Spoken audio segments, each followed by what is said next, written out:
je ne peux m'empêcher que de penser, et je crois qu'il faut le dire, que cette guerre est une guerre coloniale qui a commencé depuis bien longtemps et que les pays, la France et d'autres pays européens qui ont une histoire coloniale, forcément se solidarisent très facilement, peut-être beaucoup plus facilement que d'autres pays du Sud avec Israël.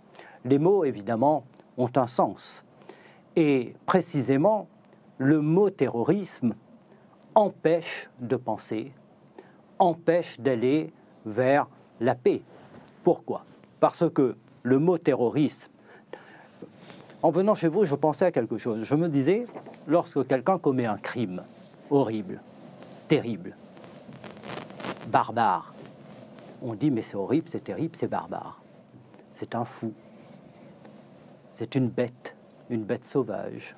On le déshumanise complètement. On pourrait en rester là, le tuer, et puis voilà. Et puis vous avez d'autres fous qui vont arriver. Donc il faut essayer de comprendre pour précisément faire en sorte que ces actes odieux qui ont été commis ne puissent pas se représenter. La recherche de la paix oblige à comprendre. Et si vous qualifiez immédiatement ces faits seulement comme des actes terroristes, vous occultez toute la dimension politique qui permettra de construire un chemin pour aller vers une stabilité. Donc ce sont, je crois, des mots qui disent aussi qu'on est aujourd'hui en France dans ce que Jacques Chirac avait absolument refusé, à savoir une vision qui est celle d'une guerre des civilisations, du bien contre le mal.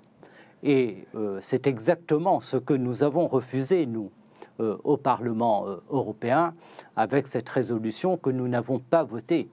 Parce que cette résolution, en réalité, elle occultait totalement l'occupation, elle occultait totalement la colonisation, elle occultait totalement l'inégalité de droit aujourd'hui envers les Palestiniens, et elle empêchait de créer les solutions pour avancer vers une solution juste et vers la paix.